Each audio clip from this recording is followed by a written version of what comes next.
No niin, päivää taas. Tällä kertaa me esittelen tämän meidän tosi kauniin kyyhkyn. Vähän epätavallisen näköinen tavalliseksi puluksi. Mutta tämä saattaa olla myös harrastekyyhky, mikä on karannut oikeasta lakastaan ja joutunut tänne Mikkeliin. Tuli erittäin huonossa kunnossa. Jalat ei esimerkiksi toiminut ollenkaan. Siivet on toiminut, tai ainakin nyt on ruvennut toimimaan tosi hyvin. Syö vähän huonosti, eli minä olen syöttänyt tälle samaa ruokaseosta välillä, mitä syö tuo Putte, pulunpoikainen, mikä on paljastumassa seperkyyhkyksi. Tämmöinen pieni välihuomautus. Poikasena kovin samannäköisiä, mutta nyt kun se kasvaa, niin minä oletan, että hän on seperkyyhky, mutta ei siinä mitään. Niin tämän pulun suurin ongelma oli toimimattomat jalat. Eli jalat ei toiminut ollenkaan.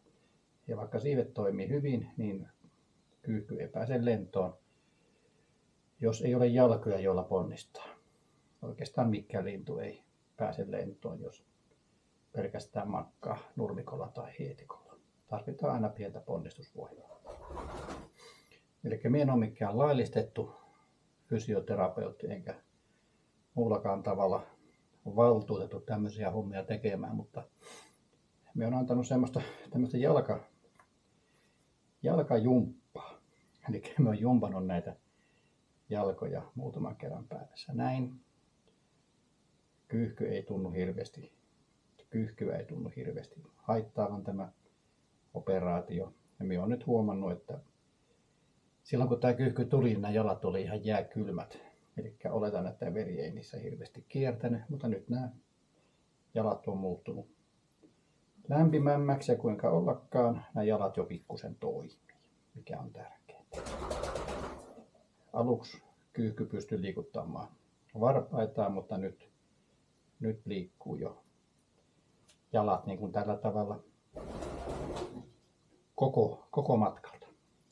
Vielä ei ole tarpeeksi voimaa jaloissa, että kyyhky pystyisi kävelemään, mutta on huomattavasti paremmassa kunnossa kuin tullessa.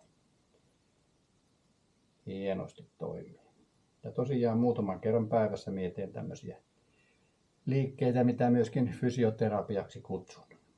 Joku viisaampi korjatkoon vaikka ala-ihminen, jos tämä ei ole oikea termi.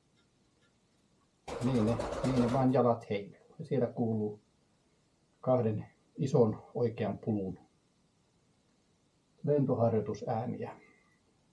Nuo kaksi pulua tuolla noin niin on kohta vapautuskunnossa. Mutta tämmöinen tarina tästä kyyhkystä. Tosi nätti lintu. Sanotaanko me kameralle heippa. Toivotaan, että siihen vähitellen paranet kokonaan. Noin ne jalat heiluu. Joka päivä ne heiluu pikkusen paremmin ja minä toivon, että kohta ne kannattaa tämän. Joo, siellä kuuluu, kun ne harjoittelee lentämistä. Siellä. Kyllä siekin kohta lennät. Noniin. Ja tämä kyyhky tosiaan syö myös kananrehua, mutta minä olen antanut ruokaseosta sen lisäksi vielä. Noniin, menehän takaisin. Kiitos.